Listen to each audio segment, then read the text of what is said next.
اس میں شیطان انوالو نہیں ہے، اس کا گناہ سارا میرے سر ہے، تو اس اسلام میں اس کی کیا سزا؟ ہمارا بیلنس خراب ہو جائے، ہم نیگیٹو سائڈ پہ چلے جائیں تو it's just very easy to say کہ مجھے تو شیطان نے نوری مخلوق ہیں، تو ایک نوری مخلوق کس طرح خیر اور شر کا شعور رکھ سکتی ہے؟ اور اگر وہ خیر اور شر کا شعور چارج اپنی شناخت کے لیے نیگیٹو چارج کا محتاج ہوتا ہے، تو کیا رحمان بھی اپنی شناخت کے لیے شیطان کا اللہ تعالیٰ نے انسان کے اندر نفس کریٹ کر دی تھی، تو شر بھی اللہ تعالیٰ نے بنایا. اگر شر اللہ تعالیٰ نے نہ بنا کے بھیجا ہوتا تو امتحان کس چیز کے درمیان ہو؟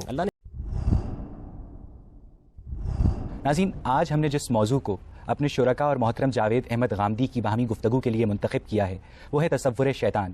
جی ہاں ناظرین، وہی شیطان جو اگر آدم کو نہ بہکاتا تو شاید آج ہم دنیا میں نہ ہوتے. وہی شیطان جو لمحوں کی خطا کے باعث صدیوں کی سزا کاٹ رہا ہے. وہی شیطان جسے اقبال نے جمہوریت کا بانی قرار دیا، جس کی شخصیت پہ اخوان الصفا اور سر سید احمد خان نے تحفظات کا اظہار کیا اور اسے صرف برائی کی کشش قرار دیا. منصور حلاج اور ابن عربی شیطان کو توحید کا علم بردار کیوں سمجھتے ہیں؟ اگر ہر گناہ کے لیے شیطان بہکاتا ہے تو پھر شیطان کو نافرمانی کے لیے کس نے بہکایا؟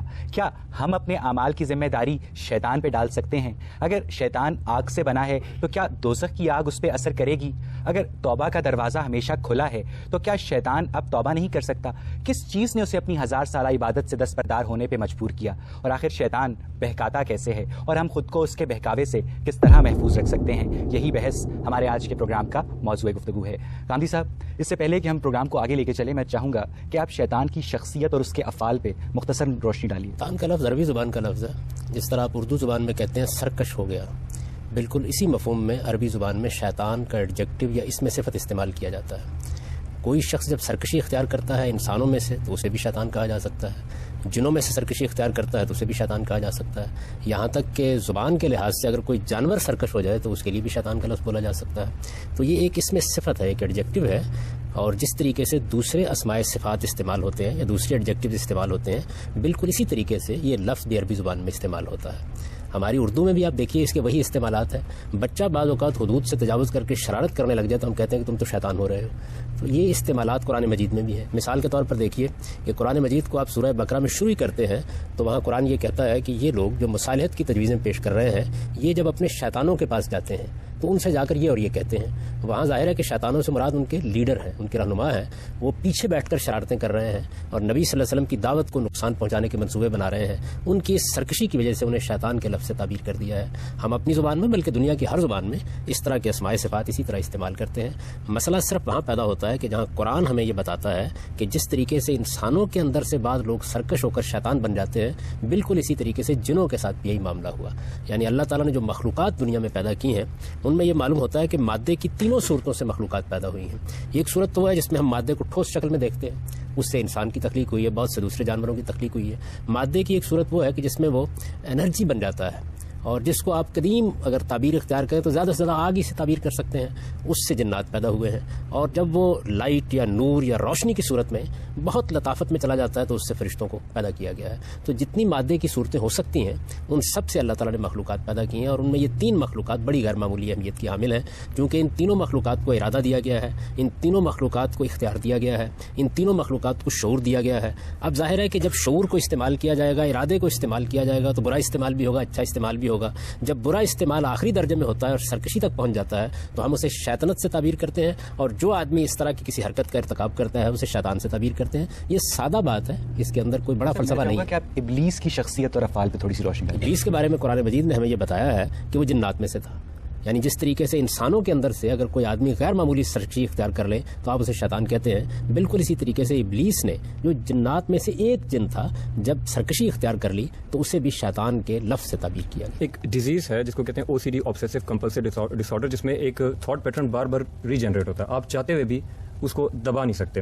تو میرا سوال یہ ہے کہ کیا اس میں بھی آپ کی فری ول اس میں مطلب کہ کوئی رول پلے نہیں کر رہی ہوتی؟ کیا اس میں بھی شیطان انوالو ہے؟ اگر اس میں شیطان انوالو نہیں ہے، اس کا گناہ سارا میرے سر ہے، تو اس اسلام میں اس کی کیا سزا ہے؟ یہ شیطان کب آپ پر اثر انداز ہوتا ہے اس کا ایک قانون ہے جو قرآن مجید نے بیان کر دیا ہے. ایسا نہیں کہ ہر موقع کے اوپر وہ یہ کام کرنے کے لیے آ جاتا ہے. سب سے پہلے آپ کا ارادہ اور آپ کا اختیار روبہ عمل ہوتا ہے.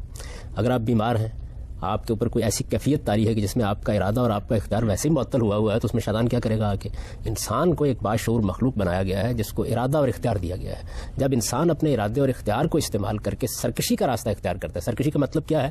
سرکشی کا مطلب یہ ہے کہ آپ پر حقیقت واضح ہو گئی ہے، اس کے باوجود آپ اس سے انحراف کر رہے ہیں، آپ ایک چیز کو غلط سمجھتے ہیں، اس کے باوجود آپ اس کا ارتکاب کرنے پر تلے ہوئے ہیں. تو یہ چیز جب آپ کے اندر پیدا ہو جاتی ہے تو ایک خاص مرحلے پر آ کر پھر شیاطین کو بھی موقع مل جاتا ہے، خواہ وہ دنیاوی زندگی میں آپ کے گرد و پیش ہوں جن کو آپ انسانوں کے شیاطین کہتے ہیں، یا وہ جنات میں سے ہوں، وہ اپنا اثر ڈالنا شروع کر دیتے ہیں. تو پہلا کام ہم کرتے ہیں، یعنی ہمارا ارادہ، ہمارا اختیار جو ہمارے اختیار میں ہے، پہلے ہم اس کو استعمال کرتے ہیں. اس کا استعمال صحیح بھی ہو سکتا ہے، اس کا استعمال غلط بھی ہو سکتا ہے. اگر اس کا استعمال صحیح ہے تو آپ کو فرشتوں کی تائید ایک مرحلے پر حاصل ہو جاتی ہے، اور اگر اس کا استعمال غلط ہے تو ایک خاص مرحلے کے اوپر آ کر شیطان اس میں درندازی کرنا شروع کر دیتا ہے، اور وہ شیطان جنوں میں سے بھی ہو سکتے ہیں. یعنی یہ چیز ہے. جس طریقے سے آپ دیکھیں نا کہ آپ ایک غلط رویہ اختیار کرتے ہیں تو سب سے پہلے آپ کے گرد و پیش میں آپ کے جو دوست احباب ہیں ان میں سے جو کسی غلط رویے کو زیادہ پسند کرنے والے لوگ ہوتے ہیں وہ آپ کے قریب ہوتے ہیں، پھر ان کے خیالات، ان کے افکار آپ پر اثر انداز ہونا شروع ہو جاتے ہیں. اسی وجہ سے دیکھیے قرآن مجید نے یہ کہا کہ یہ جو شیاطین ہیں یہ آپ کے دلوں میں وسوسے ڈالتے ہیں، من الجنۃ والناس، یہ انسانوں میں بھی ہوتے ہیں،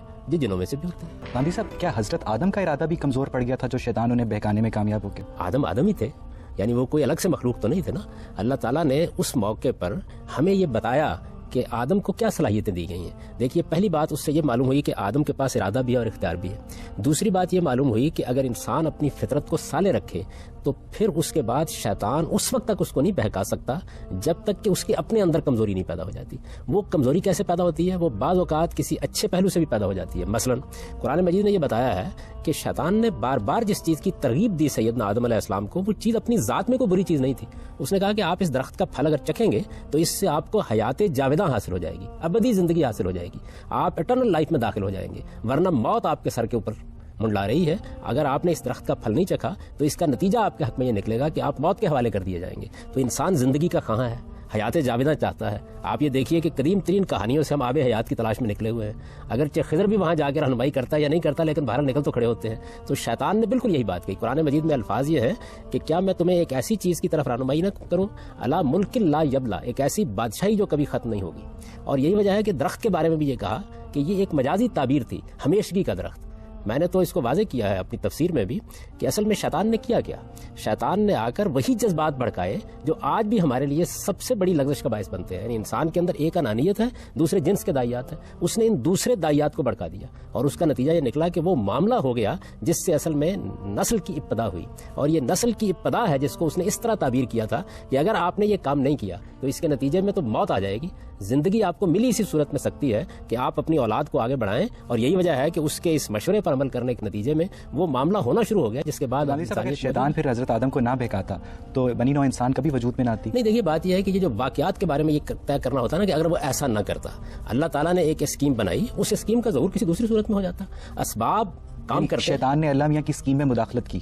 اللہ تعالیٰ کی تو اسکیم یہی تھی. یہی اسکیم تھی کہ آدم و حوا کو بنایا جائے، یہ اسکیم تھی کہ انہیں اقتدار دیا جائے، یہ اسکیم تھی کہ انہیں اختیار دیا جائے، زمین کی بادشاہی ان کو منتقل کی جائے. آپ یہ دیکھیے کہ یہ شیطان کا واقعہ تو بہت بعد میں پیش آیا. اللہ تعالیٰ تو قرآن مجید میں یہ کہہ رہے ہیں، ابھی ارادہ کر رہے ہیں، تو یہ کہہ رہے ہیں کہ انی جاعل فی الارض خلیفہ، میں نے ارادہ کر لیا ہے کہ میں زمین میں ایک ایسی مخلوق بنانے والا ہوں جس کو میں اختیار بھی دوں گا اور اقتدار بھی دوں گا. تو اختیار اور اقتدار جہاں ہوگا وہاں اس کا استعمال بھی ہوگا. دیکھیے لفظ اختیار اور لفظ اقتدار یہ چاہتا ہے کہ آپ کو اس کے استعمال کرنے کا حق دیا جائے. جب آپ اسے استعمال کریں گے، اچھا بھی کریں گے، برا بھی کریں گے، غلط بھی کریں گے، صحیح بھی کریں گے. تو انہوں نے اپنے اختیار کو استعمال کیا اور اس اختیار کو استعمال کوئی غلط معنی میں نہیں کیا. یعنی ایک ایسی چیز کی ان کو ترغیب دی گئی جو اپنی ذات میں بالکل جائز چیز تھی، اس میں کوئی ممانعت نہیں تھی. وقتی طور پر اس کو روک کر کچھ سبق دینا پیش نظر تھا اور وہ سبق حاصل ہو گیا. یعنی معلوم ہو گیا کہ سرکشی اور انانیت نہ ہو تو غلطی کرنے کے بعد بھی انسان خدا کی طرف رجوع کرتا ہے، اور اگر انسان خدا کی طرف رجوع کرے تو وہ بڑی سے بڑی غلطی کو بھی معاف کر دیتا ہے، اور معاف ہی نہیں کرتا بلکہ برگزیدہ کر کے پیغمبری کے منصب پر فائز کرتا ہے. ٹھیک، آپ پوچھیے. اگر آپ یہ کہہ رہے ہیں کہ شیطان ایک فارم آف بیہیویئر ہے رادر دین پرسونیفائڈ فارم، تو پھر ابلیس کا نام دے کے اس کو ایک پرسونیفائی کر کے تو ہمیں ایک ایکسکیوز دے دیا گیا ہے کہ ہم ڈارک سائڈ آف ہیومینٹی کو بلیم کر دیں شیطان کے اوپر. تو ہماری جو ایک ہر انسان میں ایک بہت پازیٹیو اور ایک بہت نیگیٹو سائڈ ہوتی ہے. It's the balance that matters. تو اگر ہمارا بیلنس خراب ہو جائے اور ہم نیگیٹو سائڈ پہ چلے جائیں تو it's just very easy to say کہ مجھے تو شیطان نے بہکایا تھا. پہلی بات تو یہ بھی ہے کہ میں نے یہ نہیں کہا کہ یہ ایک رویے کا نام ہے. میں نے یہ کہا ہے کہ جس وقت یہ رویہ کوئی شخص اختیار کرتا ہے تو پھر اس شخص کے لیے یہ ایڈجیکٹو یا اس میں صفت استعمال کیا جاتا ہے. یعنی شیطنت تو ایک رویے کا نام ہے، لیکن اس کو کوئی اختیار کرے گا نا. انسان اختیار کرے گا، جنات بھی اختیار کر سکتے ہیں، اس لیے کہ ان کے پاس بھی ارادہ اور اختیار ہے. پھر دوسری بات میں نے آپ کی خدمت میں عرض کی ہے کہ اصل میں ابتدا ہم سے ہوتی ہے. یعنی کسی کو ہمارے اوپر اثر انداز ہونے کا حق نہیں دیا گیا جب تک ہم خود اس کے لیے موقع فراہم نہیں کر دیتے. ہمیں ارادہ اور اختیار دیا گیا ہے، ہم اس ارادے اور اختیار کو یا صحیح استعمال کرتے ہیں یا غلط استعمال کرتے ہیں. جب ہم اس کو غلط استعمال کرتے ہیں تو اس موقع کے اوپر پھر شیاطین جن کو بھی اور انسانوں کے اندر جو سرکش لوگ ہوتے ہیں ان کو بھی موقع مل جاتا ہے کہ وہ ہمیں ترغیب دیں. دیکھیے ایک آدمی کے اندر جرم کرنے کے دائیات پیدا ہوتے ہیں، پھر اس کے بعد کیا ہوتا ہے، کچھ لوگ جو گرد و پیش میں آپ ہی کے گرد و پیش میں موجود ہوتے ہیں ان کے اندر بھی وہ چیزیں موجود ہوتی ہیں، اس کے قریب ہونا شروع ہو جاتے ہیں. ایک ایسی صحبت وجود میں آتی ہے جس میں بعض اوقات وہ ڈاکے ڈالنے کا منصوبہ بنانا شروع کر دیتا ہے، چوری کرنے کا منصوبہ بنانا شروع کر دیتا ہے. اب یہ لوگ جو پہلے سے غلط راستہ اختیار کیے ہوئے تھے یہ کس شخص کا کردار ادا کر رہے ہوتے ہیں؟ شیطان کا کردار ادا کر رہے ہوتے ہیں. بالکل اسی طریقے سے جب وہ اپنے ارادے کو غلط استعمال کرتا ہے تو ایک موقع پر شیاطین جن بھی اس پر اثر انداز ہونا شروع ہو جاتے ہیں. پہلا انیشیٹو آپ لیتے ہیں، تحریک آپ کے اندر سے ہوتی ہے، فیصلہ آپ کرتے ہیں. انسان کا ارادہ و اختیار اتنی غیر معمولی قوت ہے کہ وہ نہ صرف یہ کہ تمام شیاطین پر اس کے ذریعے سے غلبہ پا سکتا ہے بلکہ اگر وہ ابتدا نہ کرے تو کوئی شیطان اس پر اثر انداز بھی نہیں ہو سکتا. تو اصل میں پہلے تو ہم جو کچھ کرنا کرتے ہیں اور کسی کو آپ نہیں ٹھہرا سکتے اس معاملے میں مجرم. قرآن مجید نے دیکھیے کتنی خوبصورتی سے اس کو بیان کیا. قرآن مجید یہ کہتا ہے کہ وَمَن یَعْشُ عَن ذِکْرِ الرَّحْمَٰنِ نُقَيِّضْ لَهُ شَیْطَانًا فَهُوَ لَهُ قَرِینٌ. جو آدمی خدا کی یاد سے پہلے اپنے آپ کو غافل کر لیتا ہے، پہلے انسان یہ کام کرتا ہے.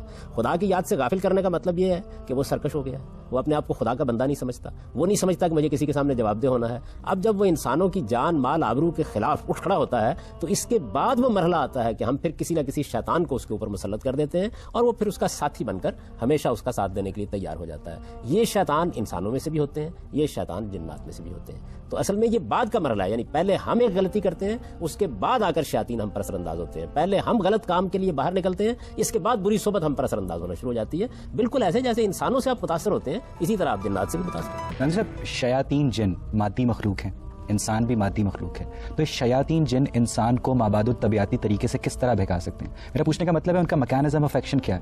یہ تو ہم نہیں جانتے. اس کی وجہ یہ ہے کہ بے شمار ایسی مخلوقات ہیں کہ جن کے عمل کرنے کے طریقوں سے ہم واقف نہیں ہیں. لیکن دیکھیے موجودہ سائنس نے مادی علوم پر تحقیق کی تو معلوم ہوا کہ کتنی چیزیں ہیں جو ہمارے جینز میں سے، ہمارے باہر، ہمارے داخل میں سے، ہمارے خارج میں سے، اس مادی کائنات میں سے ہم پر اثر انداز ہو رہی ہیں. یعنی کتنی چیزیں ہیں. پھر ان چیزوں کو گرفت میں لے لیا گیا ہے. آپ یہ دیکھیے کہ آوازیں جن کو ہم سمجھتے تھے کہ تحلیل ہو جاتی ہیں، ہمیں معلوم ہوا کہ محفوظ رہتی ہیں. ہم یہ خیال کرتے تھے کہ بہت سی چیزیں ایسی ہیں کہ جو ہمارے ساتھ ہی دفن ہو جائیں گی، معلوم ہوا کہ وہ خود کائنات کے نظام کے اندر نقش ہو جاتی ہیں. تو اس طرح بہت سی ایسی حقیقتیں ہیں جن کو ظاہر ہے کہ ہم بتدریج دریافت کرتے ہیں اور اپنے علوم میں بھی دریافت کر رہے ہیں. اب جنات کس طریقے سے کام کرتے ہیں، چند بڑی بڑی باتیں ان کے بارے میں بتا دی گئی ہیں کہ ان کی تخلیق مادے کی اس فارم سے ہوئی ہے جس کو ہم زیادہ سے زیادہ سمجھانے کے لیے انرجی سے تعبیر کر سکتے ہیں. یہ بتا دیا گیا ہے کہ وہ چونکہ ایک ایسی مخلوق ہے کہ جس کو آپ دیکھ نہیں سکتے تو اس وجہ سے وہ آپ کے اوپر اثر انداز ہوتی ہے تو آپ کے شعور پر جا کر اثر انداز ہو جاتی ہے. اثر انداز کس وقت ہوتی ہے؟ جب آپ اثر انداز ہونے کا موقع فراہم کرتے ہیں. یہ بالکل ایسے سمجھیے آپ جیسے عام طور پر آپ کو پیرا سائیکالوجی کے لوگوں نے یہ بتایا ہوگا کہ اگر کوئی آدمی کسی کو ہپنوٹائز کرنا چاہے تو یہ ممکن نہیں ہے جب تک معمول خود اپنے آپ کو پیش نہ کر دے. یعنی اگر آپ مزاحمت کرنا شروع کر دیں، آپ یہ مزاحمت کرنا شروع کر دیں کہ آپ کو ہپنوٹائز نہیں ہونا تو کوئی بڑے سے بڑا آدمی بھی آپ کو نہیں کر سکتا. تو اصل میں آپ کا ارادہ ہے جسے پہلے آپ کمزور کرتے ہیں یا وہ کمزور ہو جاتا ہے. جب کمزور کر لیتے ہیں یا کمزور ہو جاتا ہے پھر سب کے اثر انداز ہونے کا موقع مل جاتا ہے. میں اگر یہ فیصلہ کر لوں کہ مجھے کوئی بری صحبت اختیار نہیں کرنی، کسی برے انسان کی ترغیب پر توجہ نہیں دینی، کان نہیں در رہے، کچھ بھی نہیں ہوگا. پہلے میرے اپنے اندر کمزوری پیدا ہوتی ہے، میں کچھ کشش برائی کی طرف محسوس کرتا ہوں، اس کے بعد اس برائی کے علمبردار جو سوسائٹی کے اندر موجود ہوتے ہیں میرے قریب آنا شروع ہو جاتے ہیں. آپ نے اگر یہ دیکھنا ہو تو آپ اپنے سیاستدانوں کو دیکھ لیں، سب سے بہتر نمونے آپ کو وہاں ملیں گے. یعنی کس طریقے سے پہلے اقتدار کی ہوس پیدا ہوتی ہے، دولت کی ہوس پیدا ہوتی ہے، اس کے بعد قوم ملک اس کے مفادات پر سے پش ڈالنا شروع کر دیتے ہیں. پھر ان کے گرد و پیش وہ لوگ اکٹھے ہونا شروع ہوتے ہیں جو پہلے سے سرکشی اختیار کر چکے ہوتے ہیں اور آپ دیکھتے ہیں کہ پھر ان کو بھی وہ اپنے ہی راستے کے اوپر چلانے میں کامیاب ہو جاتے ہیں. بالکل شیطان ایسے ہی کرتا ہے. صاحب دیکھیں ایک سمپل لاجک یہ ہے کہ جو سپیریئر پاور ہے وہی ایک انفیریئر پاور کے اوپر اثر انداز ہو سکتی ہے، ایک انفیریئر پاور سپیریئر پاور کے اوپر اثر انداز نہیں ہو سکتی. اب اگر انسان اشرف المخلوقات ہے، ساری مخلوقات میں سب سے سپیریئر ہے، تو ایک انفیریئر مخلوق اس پر کس طرح اثر انداز ہو سکتی ہے؟ دونوں چیزیں غلط فہمی پر مبنی ہیں. پہلی بات تو یہ ہے کہ اشرف المخلوقات کی تعبیر قرآن کی تو نہیں ہے. قرآن مجید تو یہ کہتا ہے کہ ہم نے بنی آدم کو فضلنا علی کثیر ممن خلقنا، اپنی بہت سی مخلوقات پر فضیلت دی ہے. یہ نہیں کہا کہ سب مخلوقات پر انسان اشرف المخلوقات نہیں ہے. یہ تو قرآن نے نہیں کہا، یہ کسی صحیح حدیث میں بھی نہیں ہے. یہ تو اصل میں ایک محاورہ ہے جو لوگوں نے اختیار کر لیا. ہر مخلوق اپنے آپ کو اشرف المخلوقات سمجھتی ہے. انسان کو اللہ نے بڑا اعزاز دیا ہے، بڑا شرف دیا ہے. یہ کہا ہے کہ وَلَقَدْ كَرَّمْنَا بنی آدم، ہم نے بنی آدم کو بڑی تکریم عطا کی ہے اور بڑا شعور دے کر اس کو بھیجا ہے. لیکن یہ نہیں کہا کہ تمام مخلوقات میں برتری دی ہے. یہ کہا ہے عَلَىٰ كَثِيرٍ مِّمَّنْ خَلَقْنَا. دیکھیے بات یہ ہے کہ ہمارا معاملہ یہ ہے کہ بہت سی باتیں ہمارے متس کے طور پر مشہور ہو جاتی ہیں, بہت سی باتیں ہم اوہام کے طور پر مان رہے ہوتے ہیں, بہت سی چیزیں ہم کہانیوں میں سن رہے ہوتے ہیں, ہم کبھی خدا کی کتاب کو کھول کر نہیں دیکھتے کہ وہ کسی حقیقت کو کیسے بیان کرتی ہے. تو قرآن نے تو یہ کہا کہ اللہ کثیر ممن خلقنا, ہم نے بہت سی مخلوقات پر انسان کو فضیلت دی ہے. ایک بات. دوسری بات یہ ہے کہ یہ بات ہی درست نہیں ہے کہ ایک برتر مخلوق کی صرف اثر انداز ہوگی. دیکھیے بات یہ ہے کہ تمام حیوانات کتنے کمتر ہیں, اس کے باوجود ہم پر اثر انداز ہو جاتے ہیں. بعض اوقات ہمیں مار تک ڈالتے ہیں, بعض اوقات ہم ان کے معاملے میں بالکل بے بس ہو جاتے ہیں. اگر کبھی تجربہ کرنا ہو تو ایک طرف انسان کی برتری دیکھیے کہ وہ شیر کو پنجرے میں قید کر لیتا ہے, دوسری طرف اس کی بے بسی دیکھیے کہ اگر جنگل میں کہیں سابقہ پیش آ جائے, کہیں جنگل میں سابقہ پیش آ جائے تو دیکھ لیجیے کس حالت کو پہنچ جاتا ہے. لیکن ہم جن کو پنجرے میں قید نہیں کر سکتے, ہم جانور کو تو کر لیں گے, جن کو کیسے کریں گے؟ میں آپ سے گزارش کر رہا ہوں, دیکھیے بات یہ ہے کہ کر سکتے ہیں یا نہیں کر سکتے, اس معاملے میں لوگ اپنے تجربات مختلف بیان کرتے ہیں. اور ایک وقت آپ نے دیکھا قرآن نے بھی یہ بیان کیا کہ اللہ تعالیٰ نے انہی جنات کو, جن کو آپ برتر مخلوق کہہ رہے ہیں, ان کو سیدنا سلیمان کی گرفت میں دے دیا تھا, وہ ان کے لیے کام کرتے تھے. یعنی قرآن مجید نے اس کی پوری تفصیل بیان کی ہے. پھر وہ واقعہ بیان کیا جس کے بعد جنات کو یہ معلوم ہوا کہ ان کے علم کے بھی حدود ہیں, وہ اتنا غیب کا علم نہیں رکھتا, اس لیے کہ سید سلیمان کی موت کے بارے میں وہ پہلے سے نہیں جان سکے کیا صورتحال ہوئی اور کیا نہیں ہوئی. تو یہ سارے معاملات پیش آتے رہتے ہیں, مختلف مخلوقات ایک دوسرے سے کام لیتی رہتی ہیں, ان کے کام آتی بھی رہتی ہیں. مثال کے طور پر دیکھیے نا کہ جنگ بدر کے بارے میں قرآن یہ بیان کرتا ہے کہ اس میں انسان لڑنے کے لیے اترے, لیکن ان کی مدد کے لیے ہم نے فرشتے ان کی پشت پر کھڑے کر دیے. تو وہاں دیکھیے کہ ایک بڑی برتر مخلوق جو فرشتے ہیں, جو جنات سے بھی زیادہ برتر ہے اپنی خلقت کے لحاظ سے, وہ انسان کی مدد, تائید اور اس کی رہنمائی کے لیے. لیکن صاحب اگر جنگ بدر میں فرشتے کھڑے کرتی ہے تو پھر جنگ احد میں کیوں نہیں کی؟ یہ بات یہ ہے کہ اللہ تعالیٰ کا ایک قانون ہے مدد کرنے کا. وہ مدد کرنے کا قانون یہ ہے کہ جب آپ کسی اللہ تعالیٰ کے کام کے لیے میدان میں اترتے ہیں تو آپ کو کوئی غلطی نہیں کرنی. اگر آپ نے صبر اور ثبات سے کام لیا ہے تو مدد ملے گی, اگر ایسا نہیں ہے تو نہیں ملے گی. وہاں مسلمانوں نے غلطی کی, اس کی سزا دینی ضروری تھی, اس لیے کہ ان کا تزکیہ مقصود تھا, ان کو الگ کرنا مقصود تھا, اور یہ بتانا مقصود تھا کہ وہ بھی اپنے آپ کو پاکیزہ بنانے کے لیے اپنی غلطیوں پر توجہ کریں. تو اللہ کے قانون کو سمجھنا چاہیے. یہ بالکل ایسے ہی ہے کہ آپ دیکھیے کہ آپ حفظان صحت کے اصولوں کی اگر پابندی نہیں کرتے ہیں تو اس کے بعد شفا بھی اللہ دیتا ہے, زندگی بھی اللہ دیتا ہے, موت بھی اللہ دیتا ہے, لیکن جو آپ نے خلاف ورزی کیا اس کی سزا بھی پھر اس کے قانون کے مطابق آپ کو مل جاتی ہے. تو یہی معاملہ اس وقت ہوا جنگ احد میں. تو آپ جانتے ہیں کہ رسالت میں آپ صلی اللہ علیہ وسلم نے جو ایک جنگی تدبیر بتائی تھی, مسلمانوں کے ایک حصے نے اس کی خلاف ورزی کی. جب خلاف ورزی کی تو اللہ تعالیٰ اس پر تبصرہ کرتے ہیں سورہ آل عمران میں, اور یہ کہتے ہیں کہ یہ مقصد تھا تاکہ معلوم ہو جائے کہ تم میں سے کون پیغمبر کے ساتھ کھڑا ہے حقیقی معنی میں اور کون نہیں کھڑا ہے. تو چونکہ دنیا آزمائش اور امتحان کے اصول پر بنی ہے, اس وجہ سے یہاں یہ تو نہیں ہو سکتا کہ ایک ہی معاملہ کیا جائے. انسان جو رویہ اختیار کریں گے اس کے لحاظ سے ان کے ساتھ معاملہ کیا جائے. ٹھیک, آپ پوچھیے.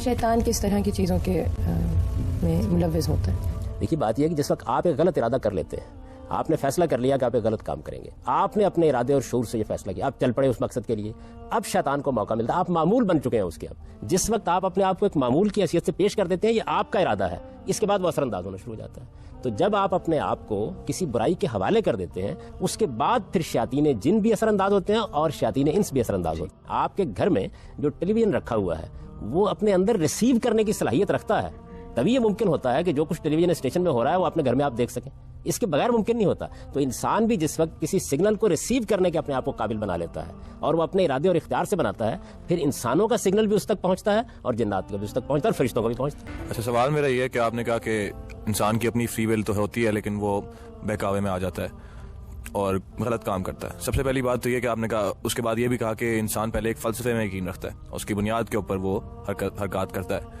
سب سے پہلی بات تو یہ ہے کہ غلط اور صحیح میں فرق کیا ہے, یہ کس طرح ڈیفائن کرتے ہیں. دوسری بات یہ ہے کہ اگر کوئی انسان فرض کریں کہ ایک مزدور ہے جو سارا دن کام کرتا ہے اور ساری زندگی محنت کرتا ہے, لیکن اب اس کے بعد گھر میں آٹا نہیں ہے اس کے پاس, اس کے بچے جو ہیں 6 دن سے بھوکے بیٹھے ہوئے ہیں, اور جب ان کی وہ حالات دیکھ کے وہ کسی آٹے کی فیکٹری میں ڈاکہ ڈالتا ہے تو کیا اس کے اوپر شیطان نے ایکٹ کیا ہے؟ اسی طرح صحیح اور غلط میں فرق کہاں سے بیان ہوتا ہے, اس کے لیے آپ کو ایک ڈومیننٹ آئیڈیالوجی چاہیے ہوتی ہے.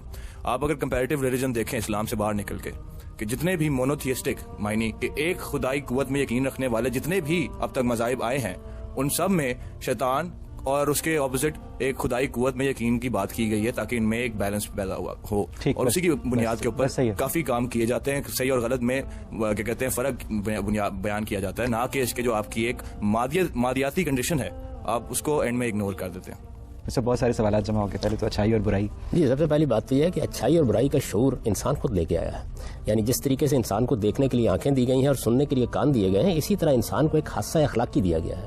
میں جیسے ہی شعور کی عمر کو پہنچتا ہوں تو جس طرح میں اپنی جنسی جبلت کو دریافت کر لیتا ہوں, بالکل اسی طریقے سے میں خیر اور شر کا شعور بھی اپنے اندر پاتا ہوں. اچھا کیا ہے, برا کیا ہے, یہ میرے ضمیر کے اندر ودیت ہے. انسان نام ہی اس چیز کا ہے کہ جانوروں کے بالکل برخلاف وہ خیر و شر کا, اچھائی اور برائی کا شعور رکھتا ہے.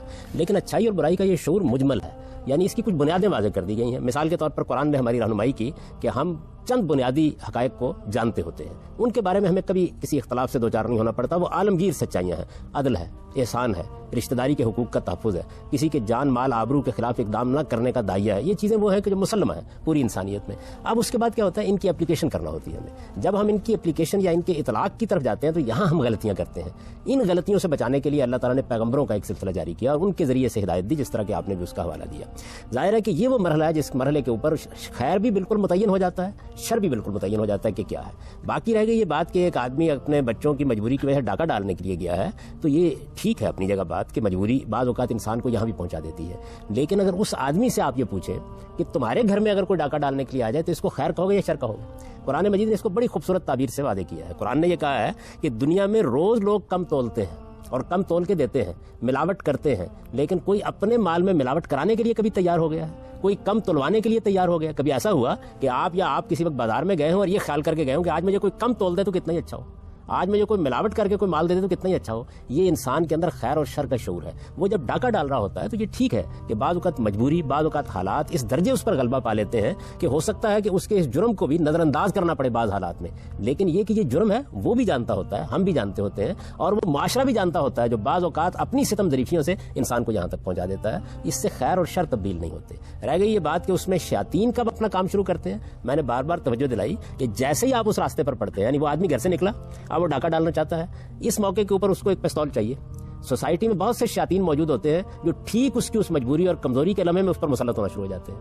جیسے ہی وہ مسلط ہوتے ہیں انسانوں کے اندر سے, اسی طرح جنات بھی اپنا کام شروع کر دیتے ہیں. اب اس کے بالکل برعکس فرض کیجئے, ایک آدمی سخت مجبوری کے عالم میں بھی کوئی برائی کرنے کے لیے تیار نہیں ہوتا, سخت سے سخت حالات کے اندر بھی خدا کے دیے کے اوپر کانے ہوتا ہے, اس کے اوپر بڑی سے بڑی مصیبت بھی آ جاتی ہے تو اس میں بھی وہ اخلاقی اصولوں کا خیال رکھتا ہے, تو فرشتے اس کے اوپر سکینت نازل کرنا شروع کر دیتے ہیں اس کے اس ارادے کی قدر کرنے کے لیے. اسی کو بیان کیا قرآن نے ایک تمثیل میں کہ سیدنا یوسف نے اپنے کردار کی حفاظت کی, مسلسل حفاظت کی, برسوں حفاظت کی. ایک موقع ایسا آ گیا کہ جس میں جب زلیخا نے انہیں اپنی طرف دعوت دی تو اس وقت کردار کی حفاظت کرنا بڑا مشکل کام بن گیا.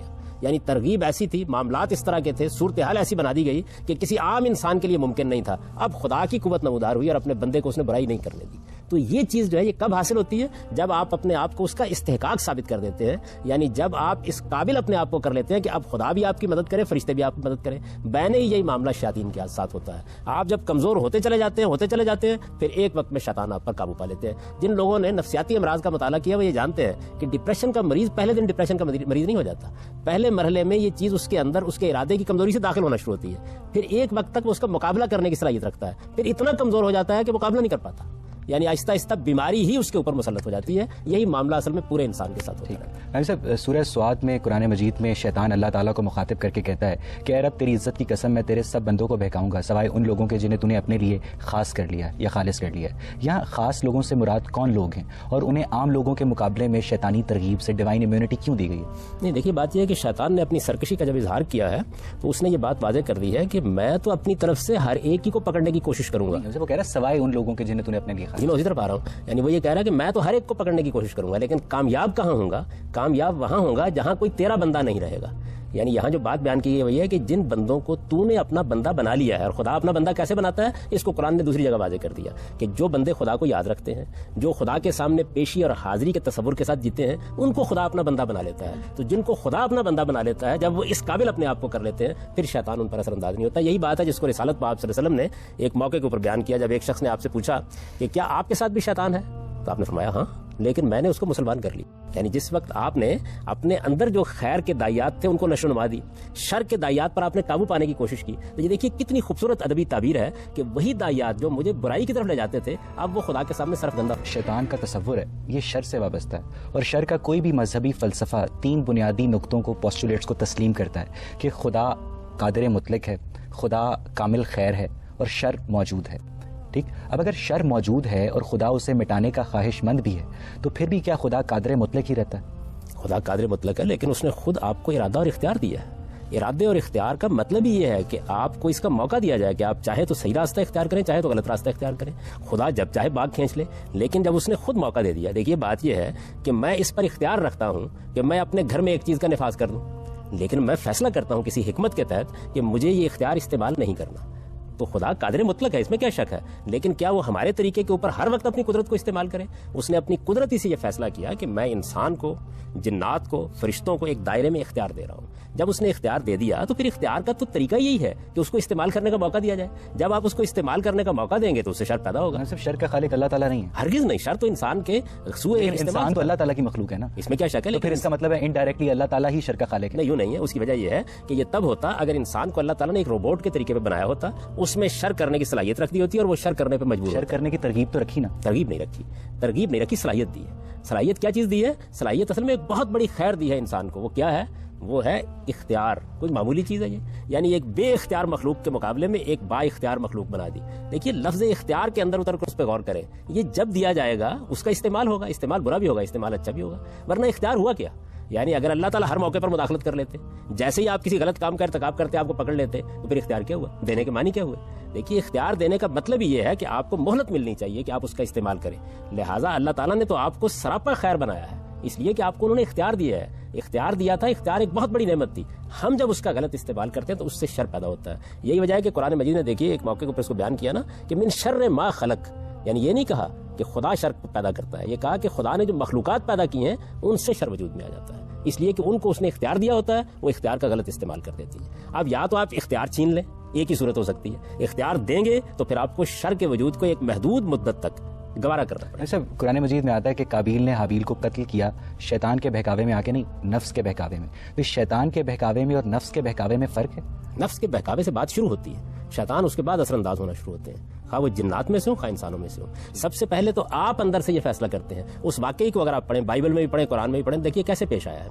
انسان کے اندر انانیت ہے، یعنی دو چیزیں انسان کے اندر موجود ہیں، ایک اپنی انا کا احساس، دوسرے جنس کی جبلت. اب وہاں ہوا کیا ہے؟ اس نے آ کے خدا کے حضور میں قربانی پیش کی ہے، اس کی قربانی قبول نہیں کی گئی، اس سے اس کی انا پر چوٹ پڑی ہے. اب بجائے اس کے کہ وہ اس پر غور کرتا کہ قربانی کیوں قبول نہیں کی گئی، اللہ تعالیٰ مجھ سے کیوں ناراض ہے، میرے اندر کیا خرابی ہے. جس کی قربانی قبول کی گئی اس کے معاملے میں وہ حسد میں مبتلا ہوا اور اس نے اس کو قتل کر دیا، اپنے ہی بھائی کو. تو یہ جو اس نے کیا ہے اس میں شیطان تو بعد میں داخل ہوگا. وہ حسد تو عورت کی وجہ سے تھا. یہ بھی ایک واقعہ بیان کیا جاتا ہے، لیکن قرآن مجید تو اس کو بالکل دوسرے طریقے سے بیان کرتا ہے. وہ یہ کہتا ہے کہ دونوں نے قربانی پیش کی، دونوں کی قربانی اللہ کے حضور میں جب پیش ہوئی تو اللہ نے ایک کی قربانی کو قبول کر لیا، کیونکہ اس زمانے میں اللہ کا طریقہ یہ تھا کہ قربانی کی قبولیت یا عبادت کی قبولیت بتا دی جاتی تھی. تو جیسے یہ بتایا گیا تو فوراً بعد وہ اشتعال میں آ گیا، اور اشتعال میں آ کے ایک دن اس نے منصوبہ بندی کر کے اپنے بھائی کو قتل کر دیا. یہ عورت کا قصہ جو ہے یہ کہانیوں میں ہے، قرآن مجید نے اس کو بیان نہیں کیا. ٹھیک، آپ پوچھیں. سر میرا خیال سے سر اس کے ایک کازیشن جو ہے، اس سے جو پھر سے کیوس ہے، میں نہیں سمجھتا کہ سر میں جو کام کر رہا ہوتا ہوں ڈیلیبریٹلی برا کام میں خود کر رہا ہوتا ہوں. میں نے کبھی فیل نہیں کیا اس کو سر، شیطان یہ جو بیٹا ہے سر.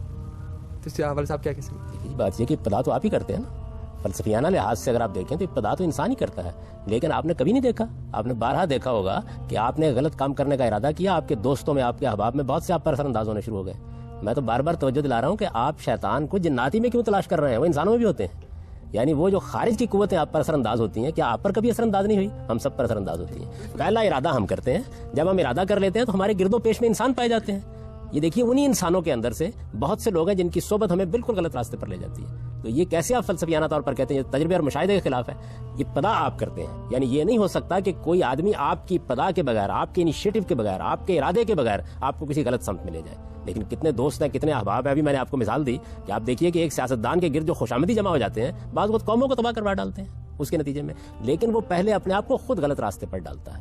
مذہب کو چھوڑ دیجیے آپ، یہ تو عام مشاہدے اور تجربے کی بات ہے کہ انسان بڑا کمزور واقع ہوا ہے. جب وہ اپنے ارادے کو کمزور کر لیتا ہے تو بعض اوقات اس کے دوست اس پر اثر انداز ہوتے ہیں، احباب اثر. اس وقت دیکھیے آپ اپنی نئی نسلوں کا مطالعہ کر کے دیکھیں، ان کے اوپر کیا صرف ان کا باطن اثر انداز ہوتا ہے؟ ان پر ٹیلی ویژن اثر انداز ہو رہا ہے، ان پر ریڈیو اثر انداز ہو رہا ہے، ان پر مواصلات کے ذرائع اثر انداز ہو رہے ہیں، ان کے اوپر بیرونی تہذیب اثر انداز ہو رہی ہے. ہر چیز، میں کسی اچھے اور برے کی پہلو کی بات نہیں کر رہا، اثر انداز ہو رہے ہیں. کہ آپ کا خیال یہ ہے کہ جو میڈیا آپ کے بیڈ روم میں پہنچ گیا ہے وہ اثر انداز نہیں ہو رہا؟ تو اس وجہ سے یہ بات کہ انسان اپنے اندر سے خرابی کی ابتدا کرتا ہے، یہ تو بالکل ٹھیک ہے.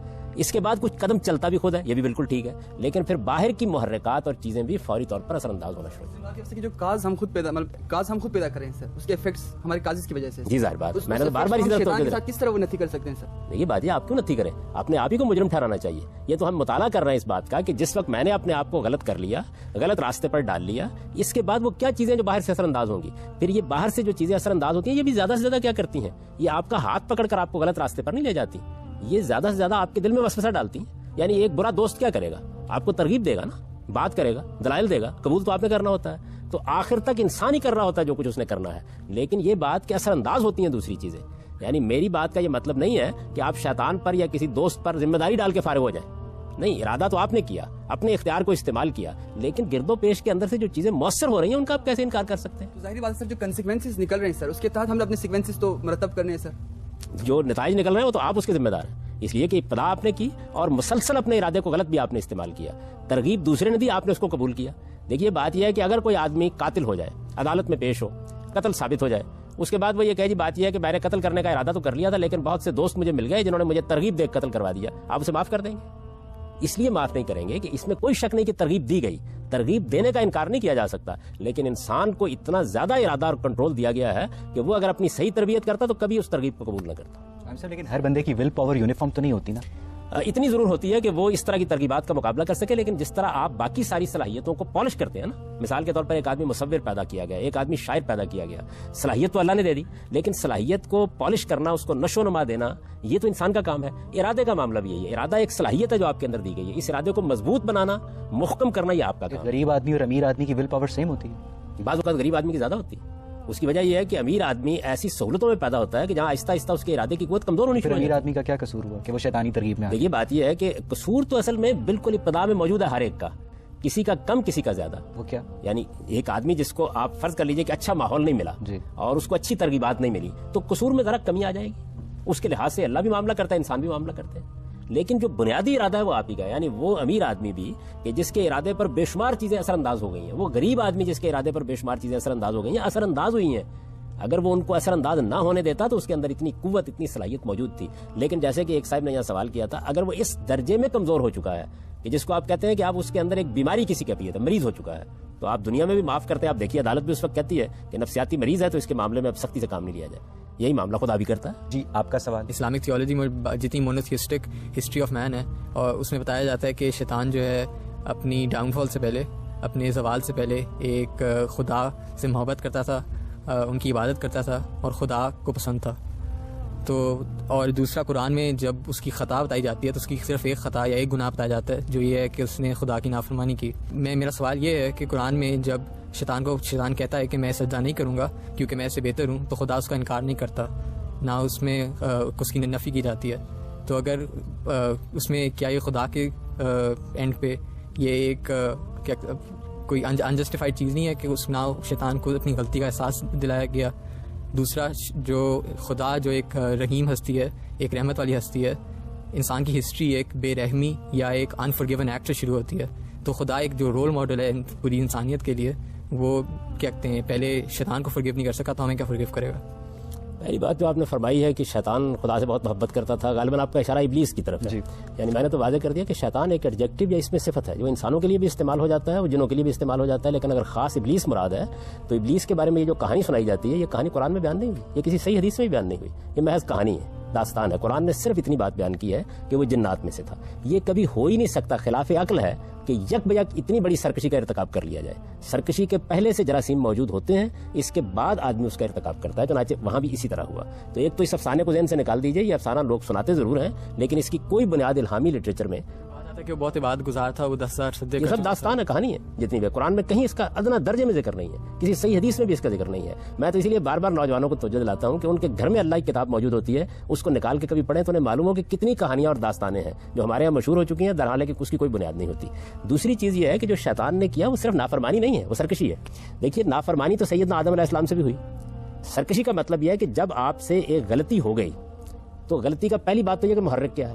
آدم کی غلطی کا محرک اللہ تعالیٰ نے یہ بتایا ہے کہ انہیں ترغیب دی گئی کہ اگر آپ یہ غلطی کریں گے جس کو اللہ نے منع کر دیا تھا وہ کام کریں گے تو اس سے آپ کو حیات جاویداں ابدی بادشاہی حاصل ہو جائے گی. یہ ایک اچھی بات ہے جس کی طرف وہ لپکے, یہ اپنی ذات میں بری بات نہیں ہے. شیطان نے یا ابلیس نے جو غلطی کی یا نافرمانی کی, اس کا محرک دیکھیے کیا ہے. اس کا محرک کسی اچھی چیز کو حاصل کرنے کا جذبہ نہیں ہے, انانیت ہے.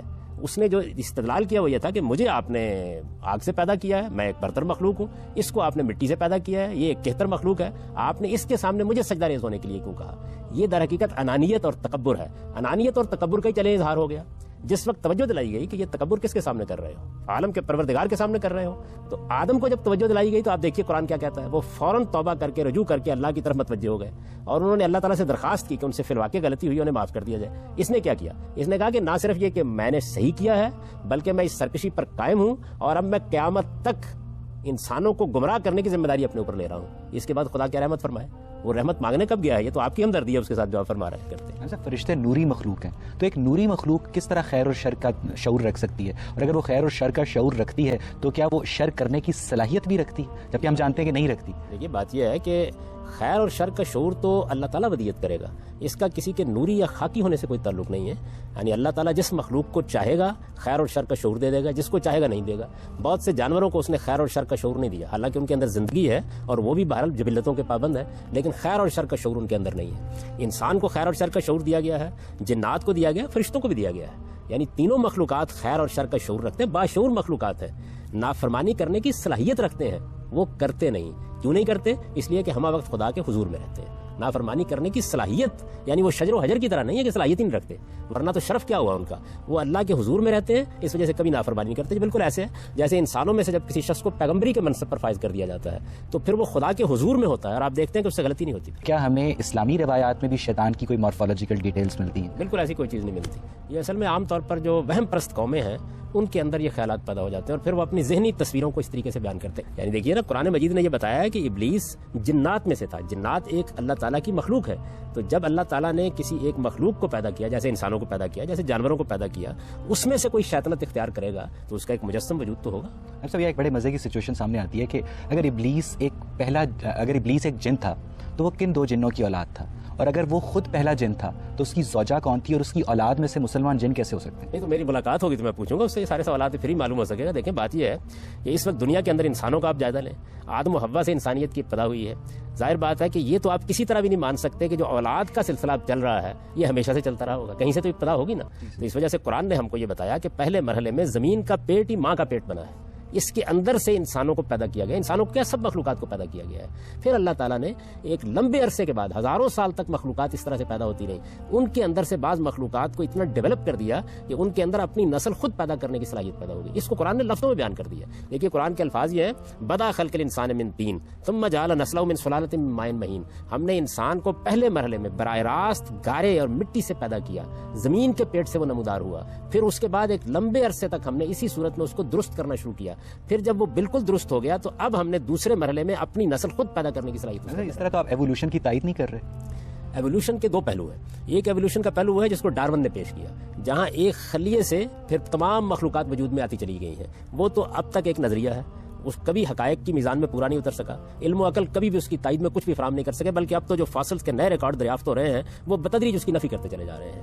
ایک ارتقاء کا تصور ہے جو قرآن پیش کرتا ہے، اور وہ تصور یہ ہے کہ پہلے مرحلے میں جب مخلوقات کو پیدا کیا گیا تو زمین کے پیٹ سے وہ پیدا ہوتی رہی اور پیدا ہونے کا عمل پھر ہزاروں سال پر ہوا اور تمام انواع الگ الگ وجود میں پذیر ہوئی، نہ کہ کسی ایک نوع سے تمام انواع پھوٹی ہیں۔ میں تو جب قرآن کی روشنی میں غور کرتا ہوں تو مجھے بالکل صاف واضح ہو جاتا ہے کہ آدم و حوا کی پیدائش جس طرح ٹوین پیدا ہوتے ہیں بالکل اسی طرح زمین کے پیٹ سے ہوئی ہے۔ لیکن احادیث میں آتا ہے کہ حوا کو آدم کی پسلی سے پیدا کیا گیا، اس لیے وہ ٹیڑھی کیا کہتے ہیں صفت کی مالک ہے۔ ان احادیث کے اندر جو بات بیان کی گئی ہے وہ سب روایتوں کو جمع کریں تو بالکل دوسری بات معلوم ہوتی ہے۔ اس سے تو یہ معلوم ہوتا ہے کہ کسی موقع کے اوپر عورتوں کے بارے میں کس طرح کا رویہ اختیار کیا جائے، اس کو واضح کرنے کے لیے رسالت میں آپ صلی اللہ علیہ وسلم نے فرمایا کہ عورت کی مثال پسلی کی سی ہے، نازک بھی ہوتی ہے اور ذرا تھوڑا سا مزاج کے اندر ٹیڑھ بھی رکھتی ہے، اگر اس کو تم سیدھا کرنے کی کوشش کرو گے تو ٹوٹ جائے گی، اس کے ساتھ چلنا پڑتا ہے۔ یعنی حوا کو تو ایک تعبیر ہے، بڑی خوبصورت ادبی تعبیر ہے جو رسالت میں آپ صلی اللہ علیہ وسلم نے اختیار کی۔ یہ پسلی کا جو افسانہ عام طور پر بیان کیا جاتا ہے یہ قرآن حدیث کے لیے اجنبی ہے بالکل۔ یعنی حوا کو آدم کی پسلی سے پیدا نہیں کیا گیا، ایسی کوئی بات قرآن مجید میں بیان نہیں۔ قرآن تو جس طرح کی تصویر بیان کرتا ہے وہ یہ کہتا ہے کہ دونوں کو ہم نے نفس واحدہ سے پیدا کیا ہے۔ قرآن مجید کے اپنے الفاظ یہ ہیں کہ اے لوگوں اس خدا کا تقوی اختیار کرو جس نے تمہیں ایک جان سے پیدا کیا، اور پھر یہ کہا ہے کہ ان کے اندر سے جوڑا بنایا ان کا، یعنی آدم کو بھی اسی جان سے پیدا کیا، حوا کو بھی اسی جان سے پیدا کیا، یعنی جو انسانی زندگی کی اصل حقیقت ہے اس کو بیان کرتا ہے۔ یہ نہیں کہتا کہ وہ جان کون سی تھی جس سے پیدا کیا، جوڑے کو ایک جان سے جوڑا پیدا کیا گیا، وہ جان کیا ہے، جان سے کیا مراد ہے؟ یہ بات یہ ہے کہ اس وقت بھی یہ ایک قطرہ آب ہوتا ہے جس کے اندر سے عورت بھی بنتی ہے اور مرد بھی بنتا ہے، لیکن ایک قطرے سے ایک مرد اور ایک عورت بیک وقت نہیں بن سکتے۔ نہیں دیکھیے بات یہ ہے ایک قطرے کے اندر خصوصیات کیا ہے، اصل بات تو یہ ہے اللہ تعالیٰ نے جو ابتدائی زندگی پیدا کی ہے اس ابتدائی زندگی بارے میں ہمیں وہ بتاتا ہے کہ اس دنیا کے اندر یہ جو تمہیں زمین نظر آ رہی ہے اسی کو ہم نے ماں کے پیٹ کی طریقے سے انسانوں کی اور دوسری مخلوقات کی تخلیق کا محور بنا لیا, اس کے اندر سے یہ سب پیدا ہوئے. تو نفس واحدہ کا مطلب جو ہے وہ قطرہ آب نہیں ہے. یہ تو میں نے سمجھانے کے لیے ایک مثال آپ کے سامنے واضح کی, یعنی ایک جان سے پیدا کیا, ان کی شخصیت ایک ہے, ان کی شخصیت میں کوئی فرق نہیں ہے. یہ نہیں ہے کہ ایک اصل ہے اور دوسرا اس کا ضمنی وجود ہے, بلکہ ایک ہی جان, ایک ہی شخصیت, ایک ہی حقیقت ہے جس سے ان کو وجود پذیر. ٹھیک یار آپ پوچھو. ہاں جی, میرا سوال یہ ہے کہ اگر شیطان کو قیامت تک جو ہے وہ انسان کو بہکانے کی چھوٹ دی گئی ہے تو رمضان میں اسے کیوں قید کر دیا جاتا ہے؟ اللہ تعالیٰ انسان کے نفس کے اور انسان کے دل کے اوپر کیوں نہیں مہر لگا دیتا بجائے کہ وہ شیطان کو قید کر دیتا ہے؟ اس کی کیا ریئلٹی ہے, کیا حقیقت ہے؟ شیطان کو جو مہلت دی گئی ہے وہ مہلت تو قیامت تک اس لیے برقرار رہنی چاہیے کہ انسان کو جو مہلت دی گئی ہے وہ قیامت تک برقرار ہے. یعنی انسان کے ساتھ معاملہ یہ نہیں کیا گیا کہ خاص دور کے بعد اب انسان سے اختیار چھین لیا جائے گا. قیامت تک جتنے انسان پیدا ہوں گے ان سب کے پاس ارادہ بھی ہے, ان سب کے پاس اختیار بھی ہے. جب ارادہ و اختیار ہے تو اپنا ارادہ و اختیار استعمال کریں گے. ارادہ و اختیار اچھا بھی استعمال کریں گے, برا بھی استعمال کریں گے. برا استعمال کریں گے تو اس پر انسانوں میں سے جو لوگ سرکش ہو چکے ہیں وہ بھی اثر انداز ہوں گے, جو جنات میں سے سرکش ہو چکے ہیں وہ بھی اثر انداز ہوں گے. یہ اثر انداز ہونے کا عمل بعد کے زمانے میں ہوتا ہے. اب یہ دیکھیے کہ یہ جو بعد کا عمل ہے اس کو اللہ تعالیٰ روک بھی دیتے ہیں بعض اوقات. چنانچہ رمضان کے مہینے میں بعد کا عمل روکا جاتا ہے. آپ کے نفس کو روک دیا جائے تو پھر تو آزمائش ختم ہو گئی, امتحان ہی ختم ہو گیا. یعنی ایک سپورٹ کھینچ لی جاتی ہے, جو برائی کے حق میں موجود ہے وہ کھینچ لی جاتی ہے, لیکن جو اچھائی کے حق میں سپورٹ ہے یعنی فرشتوں کی سکینت وہ رمضان میں بھی باقی رہتی ہے. اسلام میں ڈفرینٹ فرقے ہیں جو ڈفرینٹ کنسیپٹ دیتے ہیں اسلام کے بارے میں, تو ہم اپنے شعور کو استعمال کر کے کیسے ڈیسائیڈ کر سکتے ہیں کہ کون ٹھیک ہے؟ یہ بات یہ ہے کہ یہ جو سیکٹس یا فرقے ہیں یہ وجود میں کیسے آئے؟ شعور کو استعمال کرنے سے آئے. یعنی انسان اپنے شعور کو استعمال کرتا ہے تو کسی چیز کو سمجھنا چاہتا ہے تو اس میں غلطی بھی کھا جاتا ہے. بعض اوقات نیک نیتی سے غلطی کھاتا ہے, بعض اوقات تعصب کی وجہ سے غلطی کرتا ہے, بعض اوقات جذبات سے مغلوب ہو کے غلطی کرتا ہے. تو آپ اپنے شعوری سے اس کی غلطی اس پر واضح بھی کرتے ہیں. یعنی یہ فرقے اور یہ جو گروہ آپ کے یہاں بنے ہوئے ہیں یہ اس وقت ایک مصیبت بنتے ہیں جس وقت تعصبات میں مبتلا ہو جاتے ہیں. ورنہ انسان سوچتا ہے تو اس میں مختلف زاویہ نظر وجود میں آ جاتے ہیں. ابھی دیکھیے ہم سب لوگ بات کر رہے ہیں, ہم انسان ہیں, ہمارے مابین بہت سی چیزوں میں اختلاف ہوگا, تو یہ کیا کوئی قابل مذمت چیز ہے؟ یہی تو انسان کا شرف ہے. جب آپ اس اختلاف کو اپنے تعصب کی وجہ سے چھوڑنے کے لیے تیار نہیں ہوتے, سرکشی پر اتر آتے ہیں, صحیح بات بھی نہیں سنتے کسی دوسرے کی, اور باہمی احترام کے جذبے سے خالی ہو جاتے ہیں, تب یہ خرابی کا باعث بنتا ہے. تو انسان کا شعور ہی ہے جس کو استعمال کر کے مختلف آراء بنتی ہیں, اس سے پھر مختلف گروہ وجود میں آتے ہیں. انسان کا شعور ہی ہے جس کو استعمال کر کے آپ ان گروہوں کی غلطی بھی واضح کر سکتے ہیں. دیکھیے رسول اللہ صلی اللہ علیہ وسلم نے کتنی خوبصورتی سے یہ بات بیان کر دی کہ اگر آپ کو صحیح بات کو جاننا ہو تو آپ کے لیے کرائیٹیرین معیار کیا ہے. آپ نے فرمایا میری امت میں بھی بے شمار گروہ بن جائیں گے جیسے بنی اسرائیل میں بنے, لیکن وہ آدمی جو حقیقت کو جاننا چاہے اس کے لیے معیار کیا؟ آپ نے فرمایا ما انا علیہ و اصحابی. وہ صرف تھوڑی سی زحمت کر کے دین کے بارے میں جب کوئی مسئلہ پیش ہو تو یہ معلوم کر لے کہ میرا اور میرے صحابہ کا طریقہ کیا تھا. کتنا واضح معیار ہے. اگر آپ اپنے عقلی گدے لگاتے رہیں گے, اگر آپ ادھر ادھر کی باتیں سنتے رہیں گے, کہانیوں کی تحقیق کرنے کے لیے تیار نہیں ہوں گے, تو پھر ظاہر ہے کہ فرقے بھی بنے گے, گروہ بھی بنے گے. آپ تھوڑی دیر کے لیے توقف کر کے معلوم کر لیں کہ اللہ کا پیغمبر جو بات کہہ کے گیا تھا وہ بات کیا تھی. لیکن مسئلہ یہ ہے کہ مسلمانوں کا ہر فرقہ دوسرے فرقے کو شیطان کا پیروکار قرار دیتا ہے, جس سے جو اسلام کی وحدانیت ہے وہ پارا پارا ہو جاتی ہے. تو اس کا کوئی حل نہیں ہے؟ اس کا حل تعلیم ہے. دیکھیے یہ کیوں کرتے ہیں لوگ, اس کی وجہ یہ ہے کہ ہمارے اوپر جہالت کا غلبہ ہو چکا ہے. مسلمانوں کا بنیادی مسئلہ, ہمارے یہاں تو لوگ بہت سیاسی مسائل بیان کرتے ہیں, کوئی فلسطین کا مسئلہ بیان کرے گا, کشمیر کا مسئلہ, کوئی امریکہ کو گالیاں دے گا, کسی کو. اصل میں ہمارا مسئلہ کیا ہے؟ ہمارا مسئلہ غربت اور جہالت ہے. غربت اور جہالت کے خلاف اگر ہم جنگ نہیں کرتے, جہاد نہیں کرتے, تو اسی طرح کی پستی میں گرے رہیں گے. آپ جب لوگوں کو تعلیم دیتے ہیں تو ان کے اندر رفت پیدا ہوتی ہے, وہ اختلافات کے اسباب سمجھتے ہیں, پھر وہ اس کے بعد میوچل رسپیکٹ کے ساتھ, باہمی احترام کے ساتھ. فرقے تو پھر بھی نہیں ختم ہوئے نا؟ نہیں, فرقے ختم ہو جاتے ہیں, مکاتب فکر رہ جاتے ہیں. جس وقت آپ تعلیم عام کر دیتے ہیں تو اس کے بعد یعنی مغرب میں آپ یہ دیکھیے کہ فلسفے میں, سائنس میں کیا نقطہ ہے نظر ختم ہو گئے. ایسا نہیں ہے, ایسی فضا بن گئی ہے کہ لوگ ایک دوسرے کو گالیاں نہیں دیتے, ایک دوسرے کی بات سنتے ہیں, باہمی احترام کے ساتھ ایک دوسرے کی بات سنتے ہیں. میں آپ سے اختلاف کر رہا ہوں, اختلاف کرنے کے بعد ہم ہنستے ہوئے اٹھ کے چلے جائیں, ایک چائے کے کپ پہ اکٹھے ہوں, اختلاف کریں اور یہ کہہ کے اٹھ جائیں کہ ہم اختلاف کرنے کے لیے بیٹھے تھے, نہیں اطمینان ہوا, نہیں اتفاق ہوا, کیا فرق پڑتا ہے؟ تو اگر ہمارے اندر یہ تعلیم اور تربیت پیدا ہو جائے. اس وقت صورتحال کیا ہے؟ اس وقت صورتحال یہ ہے کہ شیطان نے بھی تو اختلاف ہی کیا تھا نا. نہیں, شیطان نے اختلاف نہیں کیا, سرکشی کی ہے. یعنی اختلاف تو اس وقت تک تھا کہ اس نے ایک سوال کر لیا. دیکھیے اختلاف تو انسان کو کرنے کا حق ہے, لیکن اختلاف کرنے والا آپ اس دیکھیے پورا وہ واقعہ کتنی خوبصورتی سے قرآن نے بیان کیا. اختلاف فرشتوں نے کیا, اللہ تعالیٰ نے اس اختلاف کے بعد یہ نہیں کیا کہ ڈانٹ دیا ہو. نہیں, فرشتوں نے کیا اختلاف کیا تھا؟ یعنی انہوں نے یہ کہا نا کہ آپ زمین پر اگر ایک صاحب اقتدار مخلوق بنانے والے ہیں تو فساد پیدا ہو جائے گا. رام صاحب یہ بھی تو کہا جاتا ہے کہ شیاطین کو انسان سے 2000 سال پہلے بنایا گیا تھا اور وہ بھی صاحب ارادہ اور صاحب اختیار تھے, تو کیا انہوں نے فساد کریٹ نہیں کیا جتنا انسانوں نے کیا؟ بات یہ کہ جنات کے اندر بھی فساد پیدا ہوا, اور فرشتوں کے سامنے ان کی بھی تصویر موجود تھی. وہ یہ جانتے تھے کہ ان کے اندر بھی فساد کے آثار موجود ہیں, لیکن کیوں ہے؟ اس لیے کہ ارادہ و اختیار دیا گیا ہے. آدم کو بھی جب ارادہ و اختیار دے کے زمین کی بادشاہی دینے کا اعلان کیا گیا تو انہوں نے اختلاف کیا, لیکن بڑے ادب کے ساتھ اختلاف کیا, اپنی بات پیش کی. اللہ تعالیٰ نے اس کے جواب میں ڈانٹ نہیں دیا ان کو, پوری اپنی اسکیم کی وضاحت کی. جب پوری اسکیم کی وضاحت کی تو دیکھیے انہوں نے اس کے اوپر کیا کہا. انہوں نے کہا بات سمجھ میں آ گئی. ابلیس نے یہ بات نہیں مانی. اس کو بتایا گیا کہ اس وقت تمہیں ایک امتحان میں ڈالا گیا تھا. وہ امتحان کیا تھا کہ تم اپنی انانیت کے تابع ہوتے ہو یا برتر خداوند کے حکم کی پیروی کرتے ہو. تمہیں اپنی بڑائی تو یاد رہی, خدا کی بڑائی یاد نہیں رہی.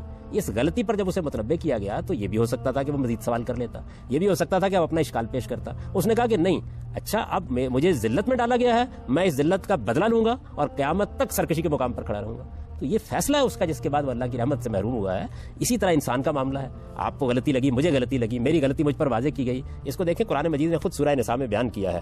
یہ بتایا ہے کہ وہ لوگ جو کسی وقت جذبات سے مغلوب ہو کر بڑے سے بڑے گناہ کا ارتکاب کر لیتے ہیں, یا ملون السوء بجہالہ, پھر اس کے بعد ان کو فوراً احساس ہوتا ہے کہ انہوں نے غلطی کر لی. اللہ نے یہ اپنے اوپر لازم کر رکھا ہے کہ بڑے سے بڑے گناہ کو بھی معاف کر دیں. ٹھیک, تو آپ نے رویہ کیا اختیار کیا؟ اگر رویہ سرکشی کا ہے تو پھر یہ ہے کہ آپ کے دل میں ہمدردی کے جذبات پیدا ہو سکتے ہیں, لیکن کسی سرکش انسان کے لیے ہمدردی کے جذبات نہیں ہونے چاہیے. یعنی ہمارے ہاں بھی یہی صورتحال ہے کہ جس وقت کوئی آدمی سرکشی کے ساتھ قانون کی آنکھوں میں آنکھیں ڈال کر قانون توڑنے کی کوشش کرتا ہے, مقابلے میں کھڑا ہو جاتا ہے, اس کے بعد آپ کہتے ہیں کہ اس کو سخت ترین سزا دی جائے یا انتہائی سزا دی جائے, ورنہ تو افوا درگزر کے بہت سے مواقع ہوتے ہیں. ماڈرن سائیکالوجی اور سوشولوجی سے یہ پتہ چلتا ہے کہ انسان کی سوشلائزیشن یا اس کا کلچر یا اس کی انوائرمنٹ جو ہے جو اس کو خیر کے تقاضے بتاتا ہے وہ بہت امپورٹنٹ ہوتے ہیں. جیسے افریقہ کے کچھ ٹرائبس میں کینیبلزم جو ہے وہ کیا بالکل جائز سمجھا جاتا ہے. تو ایک بچہ جو دیکھتا ہے کہ اس کی ماں, اس کے باپ, اس کے گرد و نواح میں اچھے لوگ جن کو وہ اچھا سمجھتا ہے جس کے خیر کے تقاضوں کے حساب سے وہ کینیبلزم میں یا انسانی گوشت کھانے میں کیا کہتے ہیں ملوث ہیں, تو اس کو برا کبھی نہیں سمجھے گا. اس کو ہم شر سمجھتے ہیں مگر وہ تو خیر سمجھتے ہیں. خیر اور شر کے کچھ تصورات فطری ہیں, وہ عالمگیر ہیں, وہ تمام انسانوں میں پائے جاتے ہیں. کچھ چیزیں ایسی ہیں کہ جو سماجی اخلاقیات سے پیدا ہوتی ہیں. سماجی اخلاقیات اصل میں ان ایبسلیوٹ یا مجرد تصورات کے بعد پیدا ہوتی ہیں, ان میں تبدیلیاں آتی رہتی ہیں, معاشرے کے لحاظ سے تبدیلیاں آتی رہتی ہیں, تمدن کی ترقی کے ساتھ تبدیلیاں آتی رہتی ہیں. ایبسلیوٹ تقاضے اسی وجہ سے جاننے کی ضرورت پیش آتی ہے کہ وہ ہیں کیا. وہ مجرد تقاضے جو ہیں اسی وجہ سے قرآن مجید نے ان کو لسٹ کر کے الگ بیان کر دیے. جو ان کی بلبوتے پر اخلاقیات پیدا ہوتی ہے اس میں اختلاف بھی ہو جاتا ہے, اور اسی وجہ سے پیغمبروں کی ضرورت پڑتی ہے تاکہ ان کو بھی متعین کر لیا جائے. دوسری چیز یہ ہے کہ میں نے بار بار آپ کو یہ توجہ دلائی کہ انسان کے پاس ارادہ اور اختیار ہے. ارادے اور اختیار کو انسان غلط استعمال کرتا ہے. غلط استعمال کرنے کے نتیجے میں ایسی نوبت بھی آ جاتی ہے کہ اس کی فطرت بالکل مسخ ہو کے رہ جاتی ہے. چنانچہ آپ دیکھیے کہ بہت سے ایسے لوگ ہوں گے بڑی انہوں نے نیکی سے خیر سے ابتدا کی ہوگی, بری صحبت میں پڑے, بتدریج صورتحال یہ ہو جاتی ہے کہ پھر وہ انسانوں کا خون پی رہے ہوتے ہیں اور ان کو احساس نہیں ہوتا کہ وہ یہ کام کر رہے ہیں. آپ دیکھیں ہمارے معاشرے کے اندر بہت سے مجرم ایسے ہیں, لیکن وہ جو بنیادی اخلاقیات اندر ہیں ان کا امتحان کیا ہے؟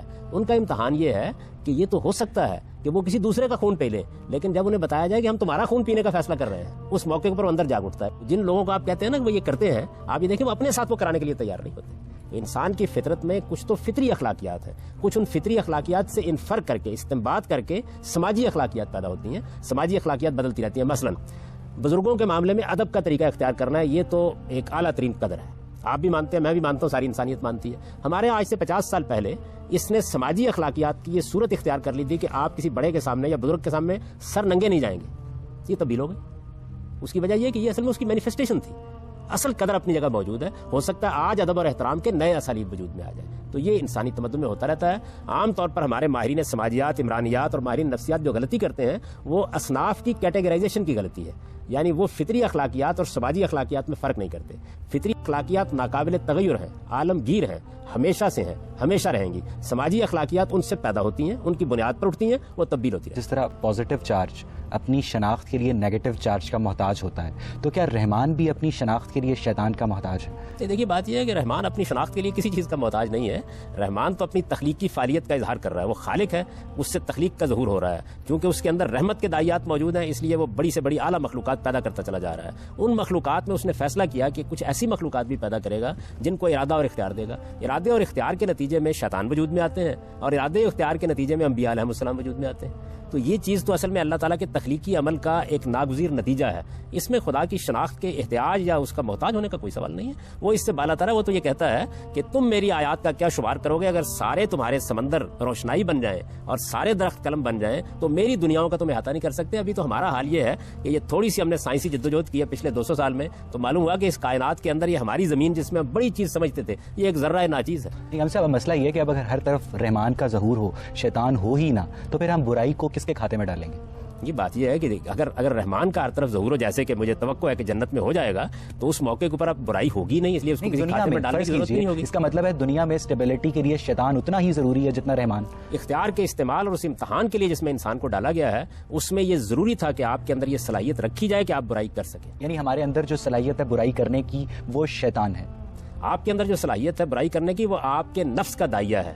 شیطان تو اصل میں یا ہم بنتے ہیں یا جنات بنتے ہیں، ہے نا. شیطان اس کو نہیں کہتے ہم، ہمارے نفس کے اندر اللہ تعالیٰ نے اس کو دیکھے کیسے بیان کیا، بتایا وَنَفْسٍ وَمَا سَوَّاهَا فَأَلْهَمَهَا فُجُورَهَا وَتَقْوَاهَا. میں نے انسانی نفس کو، انسانی شخصیت کو تشکیل دیا، میں نے اسے بنایا، اور جب اس کو نیک سک سے درست کیا تو اس کے اندر یہ صلاحیت رکھ دی کہ یہ چاہے تو خیر کا راستہ اختیار کرے، چاہے تو شر کا راستہ اختیار کرے. برائی کرنے کے لیے ہمیشہ شیطان کی سپورٹ کی ضرورت ہے، یا صرف جو اس کا ارادہ ہے، جیسے کہ آپ نے کہا کہ آپ برا ارادہ کر لیں، تو کیا وہ صرف اس کے ذریعے وہ برا عمل کر سکتا ہے، یا اسے شیطان کی ضرورت ہوتی ہے؟ اس کا بہت اچھا موقع اس وقت ملتا ہے جب آپ رمضان کے مہینے میں برائی کرتے ہیں. دیکھیے اللہ تعالیٰ کہتے ہیں کہ میں شیطان کو تو بند کر دیتا ہوں، جنات کو میں کسی قسم کے بھی وسوسے ڈالنے سے روک دیتا ہوں، اس کے باوجود برائی ہوتی ہے. تو اس کا مطلب یہ ہے کہ برائی کا منبع اور شر کا منبع خود آپ کا ارادہ و اختیار ہے. جب آپ اسے غلط استعمال کرتے ہیں تو اس سے شر پیدا ہونا شروع ہو جاتا ہے. ایسا بات یہ کہ مولانا مودودی اپنی تفہیم القرآن میں لکھتے ہیں کہ شیطان صرف اور صرف انسان کے اندر وسوسہ ڈالنے کی قوت رکھتا ہے، کسی کو جسمانی طور پر بیمار نہیں کر سکتا. تو پھر یہودی جادوگر لبید بن عاصم نے کس طرح آن حضور کو شیطانی جادو سے جسمانی طور پر بیمار کر دیا؟ یہ دیکھیے بات یہ ہے کہ یہ بات کہ جادو کیا چیز ہے، یعنی جادو ایک نفسی علم ہے.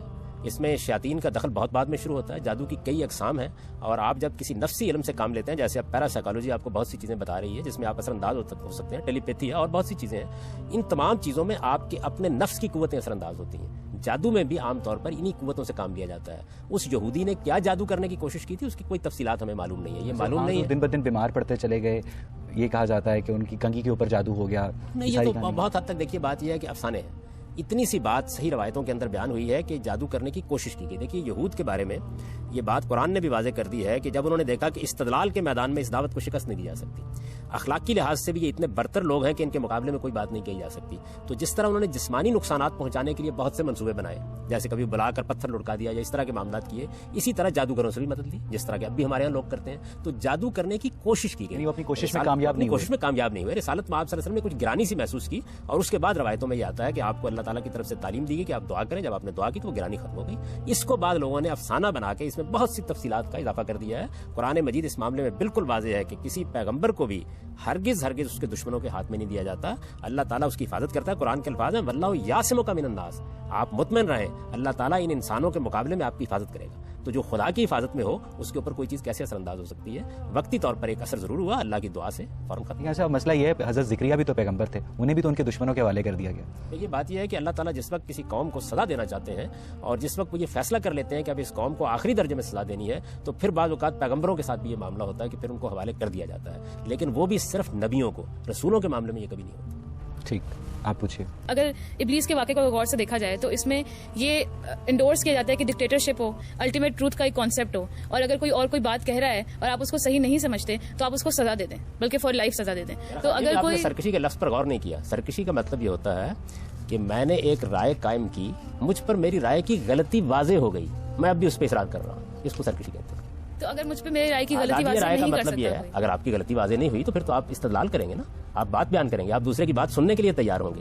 جب میں اپنے آپ کو انسان سمجھ کر اپنی رائے کا اظہار کر رہا ہوتا ہوں تو میں یہ کہتا ہوں جی میں نے یہ بات اس طرح سمجھی ہے، میرے پاس اس کے یہ دلائل ہیں، میں اپنی بات بیان کر رہا ہوں. یہ چیز جو ہے یہ تو کبھی بھی سرکشی نہیں ہوتی. آپ 10 سال تک اظہار رائے کرتے رہیے لیکن آپ سمجھنے والے بن کر اظہار رائے کر رہے ہیں. لیکن دیکھیے نا، اگر جس طرح کوئی ایک کنٹری کا کوئی رولر ہے جو کہہ رہا ہے کہ میں قرآن کے بیسس پہ رول کر رہا ہوں، اور میں آگے سے یہ کہہ رہی ہوں کہ قرآن عورتوں کی طرف ڈسکریمنیٹری لاز بناتا ہے اور وہ میری بات نہیں مان رہا، تو ایک پوائنٹ ایسا آئے گا جب میں کچھ ایسا کرنا چاہوں گی کہ اب میں اپنے حقوق کے لیے کچھ کروں بجائے کہ صرف اظہار رائے کرتی رہوں، تو وہ اس کو سرکشی کاؤنٹ کیا جائے گا اور مجھے سزا دے دی جائے گی، یا اس کو کیا کس طرح سے؟ نہیں بھی دنیا کے قوانین بالکل مختلف ہیں. دنیا میں سزا دینے کے لیے یہ ضروری ہے کہ آپ نے کسی جرم کا ارتکاب کیا ہو. اگر آپ مسلمان ہیں اور مسلمان کی حیثیت سے آپ نے اسلام کے کسی قانون کسی قاعدے کی خلاف ورزی کی ہے تو اس کو خود بتا دیا گیا ہے کہ وہ کیا چیزیں ہیں جس میں آپ کو دنیا کے اندر پوچھا جا سکتا ہے، وہ کیا چیزیں جن میں خدا ہی پوچھے گا. تو آپ اگر مثال کے طور پر قرآن مجید کی کسی انٹرپریٹیشن کو بیان کرتی ہیں تو آپ کو پورا حق ہے کہ اسے بیان کریں، آپ اس کے دلائل دیں. فرق اس بات سے پڑتا ہے کہ میں ایک اسلامک اسٹیٹ میں رہتی ہوں، یا فرق اس بات سے پڑتا ہے کہ میں مسلمان ہوں یا نہیں؟ کی بات یہ ہے کہ آپ مسلمان ہیں تو آپ سے اس کے لحاظ سے تقاضے کیے جائیں گے. آپ نے اسلام کو چھوڑ دیا ہے تو آپ سے اس کے لحاظ سے بات کی جائے گی. یہ تو سبجیکٹو ڈیفینیشن ہے. ہو سکتا ہے میں سمجھتی ہوں کہ میں مسلمان ہوں اور کوئی اور سمجھتا ہو کہ میں مسلمان. یہ آپ کو بتانا ہے. اگر آپ کہتی ہیں کہ میں مسلمان ہوں تو پھر آپ سے پوچھا جائے گا کہ آپ جو بات بیان کر رہی ہیں یہ قرآن میں کہاں لکھی ہوئی ہے. آپ سے پوچھا جائے گا یہ بات حدیث میں کہاں لکھی ہوئی ہے. آپ کہتی ہیں میں مسلمان نہیں ہوں تو پھر استدلال قرآن اور حدیث کی بنیاد پر نہیں ہوگا, پھر عقل عام کی بنیاد پر ہوگا. یعنی مجھے اپنی پوزیشن تو واضح کرنی ہوگی نا. مثال کے طور پر میں نے فیصلہ کر لیا کہ میں فوج میں بھرتی ہو جاؤں گا. جب میں فوج میں بھرتی ہو گیا تو اب پھر میرے اوپر وہ ڈسپلن نافذ ہوگا نا جو فوج کے لیے ہے. میں نکل آتا ہوں وہاں سے, نکل آتا ہوں تو اب ظاہر ہے کہ مجھ پر وہ نافذ نہیں ہوگا. تو اسلامی ریاست کا کیا مطلب ہے؟ اسلامی ریاست کا مطلب یہ نہیں ہے کہ آپ سے آپ کی آزادی چھین لی جائے گی. آپ اپنی رائے دیجئے, آپ اختلاف کیجئے, اپنی انٹرپریشن کو پیش کیجئے. البتہ جو اکثریت کی رائے سے قانون بنا دیا جائے گا وہ نافذ ہو جائے گا اور اس سے بھی اختلاف کا حق آپ کو حاصل رہے گا. یہ تو دیکھیے کوئی ریاست نہیں چل سکتی. ریاست چلانے کی کیا بنیادیں ہیں؟ یا تو شخصی ہوگا, یعنی کسی ایک شخص کو آپ اختیار دے دیں گے کہ وہ دنیا کا نظم چلائے یا آپ کی ریاست کا نظم چلائے. اسلام اس کا حامی نہیں ہے. وہ تو یہ کہتا ہے کہ ایک جمہوری ریاست ہونی چاہیے, نہ شخصی ہونی چاہیے نہ طبقاتی ہونی چاہیے. دنیا کے اندر اب تک جو حکومت کے نظام وجود میں ہے یا تو شخصی ہوتا ہے. مغلوں کی حکومت قائم تھی, آپ یہ جانتی ہیں کہ اکبر اعظم کا نقطہ نظر اور تھا, اس نے اس کا نفاذ کر دیا. عالمگیر کا نقطہ نظر اور تھا, اس نے اس کا نفاذ کر دیا. اب شخصی حکومت ہمارے ہاں مسلمانوں کے اندر بھی بہت سی جگہوں پر قائم ہے, وہاں وہ نفاذ کر رہے ہیں. طبقاتی حکومت کا مطلب یہ ہے کہ ایک خاص طبقے کو حکومت حاصل ہوگی, جیسے مثلا ایران میں ہے, وہاں طبقہ علماء کے ہاتھ میں اقتدار دے دیا گیا ہے, وہ اپنی رائے کے مطابق حکومت کر رہے ہیں. تیسرا راستہ یہ ہے کہ جمہوری حکومت قائم کی جائے. تو اسلام جس چیز کو کہتا ہے وہ جمہوری حکومت ہے. جمہوری حکومت کا مطلب یہ ہے نہیں کرتے کہ اس پورے واقعے سے جو ابلیس اور اللہ کے درمیان کا جو واقعہ ہے اس سے مونارکی اور ڈکٹیٹرشپ کو انڈورس کیا جاتا ہے, اور کیونکہ اس کو کہا جاتا ہے کہ وہ ایک الٹیمیٹ جسٹس ہے, جو ابلیس کو سزا ملی وہ الٹیمیٹ جسٹس ہے. تو کیونکہ صرف خدا کی یہ خیال تھا کہ وہ سرکشی کر رہا ہے اور ابلیس کا یہ خیال نہیں تھا, تو وہ دونوں اپوزنگ فورسز ہیں, تو ان کے بیچ میں ڈیموکریسی تو کہیں نظر نہیں. دونوں اپوزنگ فورسز نہیں ہیں, ان میں سے ایک خالق اور ایک مخلوق ہے. یہ بات بھی صحیح نہیں ہے کہ ابلیس کا یہ خیال نہیں تھا. ابلیس نے یہ مانا ہے کہ میں سرکشی کر رہا ہوں اور میں اس پر کھڑا ہو گیا ہوں اور میں اسی بنیاد کے اوپر مقابلہ کروں گا. یہ ساری بات ہوئی ہے اور وہاں پر خدا کا انصاف ہے, ہو رہا ہے. آپ بات کر رہی ہیں انسانوں کے معاملے میں. انسانوں کے معاملے میں اصول یہ ہے کہ امرہم شورا بینہم کا طریقہ ہوگا, یعنی اکثریت کی رائے کی بنیاد پر قانون سازی ہوگی, اکثریت کی رائے کی بنیاد پر فیصلے کیے جائیں گے, اکثریت کی رائے نافذ ہوگی. اقلیت کو حق حاصل ہے کہ وہ تنقید کرے, اپنی رائے بیان کرے, لوگوں کو اس کا قائل کرے. کل کو اگر اس کو اکثریت حاصل ہو جاتی ہے تو وہ قانون بن جائے گا. تو دونوں چیزوں کو ملائیے نہیں. ایک دنیاوی قانون ہے, ایک خدا کے ساتھ معاملہ ہے. خدا کے ساتھ جب معاملہ ہوگا تو تب کسی عدالت میں ثابت کرنے کی ضرورت نہیں ہوگی, آپ کا ضمیر خود سامنے کھڑا ہو جائے گا. چاہے انسان خیر کا رستہ اختیار کرے, چاہے انسان شر کا رستہ اختیار کرے, تو پھر شیطان تو پھر اس کا وجود تو بےمانی ہو جاتا ہے. ابلیس کو تو پھر ریٹائر ہو جانا چاہیے. لیکن بات یہ کہ جس وقت آپ خیر یا شر کا راستہ اختیار کرتے ہیں تو اس کے بعد انسانوں کے اندر سے بہت سے لوگ آپ پر اثر انداز ہونا شروع ہو جاتے ہیں. ان کو آپ کیا نام دیں گے؟ شیطانی کا نام دیں گے. ان کے اوپر بھی تو خیر اور شر اثر انداز ہو رہا ہے نا. دیکھیے آپ شیطان کے ذمہ سب کچھ کیوں لگاتے ہیں؟ یعنی شر کا منبع شیطان نہیں ہے. شیطان تو خود نفس کے اندر پیدا ہونے والے میلانات کے غلط استعمال کے نتیجے میں شیطان بنا ہے. میں نے آپ کو بتایا کہ ہم انسانوں کے بارے میں کہتے ہیں کہ یہ شیطان ہو چکا ہے. اب تو اس کو کس نے شیطان بنایا؟ اس کے نفس کے میلانات نے. ابتدا تو ہمیشہ وہاں سے ہوگی, یعنی اس کے اندر جو خیر و شر کی صلاحیت ابلیس اس پہ اثر انداز نہیں ہو رہا. ابلیس بعد میں اثر انداز ہوگا. یعنی پہلے مرحلے میں تو انسان فیصلہ کرتا ہے. با ارادہ با شعور مخلوق ہونے کا مطلب یہ ہے کہ فیصلہ مجھے کرنا ہے. آپ جائزہ لیں اس بات کا کہ شر کیسے وجود میں آتا ہے. ہمیشہ یا خواہش کا غلبہ ہوگا, یا رغبت کا غلبہ ہوگا, یا جذبات کا غلبہ ہوگا, یا تعصب کا غلبہ ہوگا. ہو نہیں سکتا اس کے بغیر. تو پہلے مرحلے میں تو آپ کے اندر شر پیدا ہوا. جب آپ نے شر کو پیدا کر لیا تو اب دوسرے اثر انداز ہوئے. تو شیطان شر کا منبع نہیں ہے. شر کا منبع اختیار اور ارادے کی صلاحیت ہے جو آپ کے اندر دی گئی. شیطان پھر یہاں پہ کیوں وجود میں ہے؟ جب اللہ تعالیٰ نے انسان کے اندر نفس کریٹ کر دی تھی تو شر بھی اللہ تعالیٰ نے بنایا. اگر شر اللہ تعالیٰ نے نہ بنا کے بھیجا ہوتا تو امتحان کس چیز کے درمیان ہو؟ اللہ نے شر نہیں بنایا, اللہ نے آپ کو اختیار دیا. اختیار دینے کے بعد آپ اسے استعمال کریں گے. لفظ اختیار پر غور کیجئے. اختیار کا مطلب یہ ہے کہ وہ غلط بھی استعمال ہو سکتا ہے, صحیح بھی استعمال ہو سکتا ہے. اگر آپ صرف صحیح کام کریں تو اختیار کیا ہوا؟ تو اختیار سے شر پیدا ہوتا ہے. اللہ تعالیٰ کو شر بنانے کی کیا ضرورت ہے؟ اللہ نے تو ایک بڑی اعلیٰ مخلوق بنائی انسان کی صورت میں. اس کو شعور دیا, اس کو ارادہ دیا, اس کو عقل دی, اس کو جذبات دیے, اس کو شاعری کرنے کی صلاحیت دی, اس کو ادب تخلیق کرنے کی صلاحیت دی, اس کو ایستھیٹک سینس دی, اس کے اندر جمالیات کی پیدا کی. اللہ نے تو کمال کر دیا, لیکن آپ کو اختیار دیا. اختیار کو استعمال آپ نے کرنا ہے. آپ غلط استعمال کرتے ہیں. شر اگر ہم کریٹ کرتے ہیں تو آلریڈی ہے یہاں پہ. اگر بجلی ہم نے بنائی تو آلریڈی مطلب وہ تھی اس دنیا میں. دو باتوں کو ملا رہے ہیں. بجلی ایک چیز ہے جس کو آپ نے دریافت کیا ہے. دریافت کیا تو آپ نے, آپ کو جو چیز دی گئی آپ نے شر دریافت نہیں کیا. ایسا نہیں کہیں پایا جاتا تھا آپ نے دریافت کیا ہے. آپ کو اختیار دیا تھا, آپ نے اس کو استعمال کیا, شر وجود میں آ گیا. بات یہ ہے کہ ابلیس ایک ذی ارادہ شخصیت ہے. اب فرض کریں وہ قیامت سے پہلے ارادہ کر لیتا ہے کہ میں توبہ کر لیتا ہوں, اور اب توبہ کا دروازہ ہمیشہ کھلا ہے, تو پھر کیا ہوگا ہم سے؟ یہ بات یہ ہے کہ اگر وہ ایسا کر لے گا تو اللہ تعالیٰ اپنے قانون کے مطابق جو فیصلہ مناسب سمجھیں گے کر لیں گے. ایک مفروضہ ہے نا جو آپ ایک مفروضہ ہے نا آپ نے قائم کیا, ہم سے پھر اس کو بخش دیا جائے گا. یہ بات یہ ہے کہ میں تو کوئی فیصلہ کرنے کی پوزیشن میں اس لیے نہیں ہوں کہ اس کے پہلے جرائم کتنے ہیں اس کے لحاظ سے ہی معاملہ کیا جائے گا نا.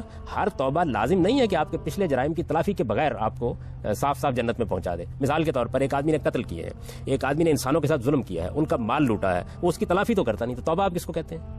یعنی یہ کوئی آسان کام ہے کہ ایک شخص انسانوں کو بہکانے اور خدا کے مقابل میں کھڑا کرنے پر صدیاں گزار دے, بے شمار انسان دنیا سے رخصت ہو جائے, وہ اس کے تمام تیروں کے ترک سے جتنے تیر نکلے ہوں ان کا ہدف بن کے رخصت ہوئے ہوں, اور اس کے بعد وہ یک بجا کہ توبہ. توبہ کوئی الفاظ کا مجموعہ نہیں ہے. آپ کو اگر انسانوں کی حیثیت سے بھی کسی وقت حقوق العباد کے معاملے میں توبہ کرنی ہو تو وہ محض توبہ کا لفظ ادا کرنے سے نہیں ہوتی, آپ کو تلافی کرنی پڑے گی.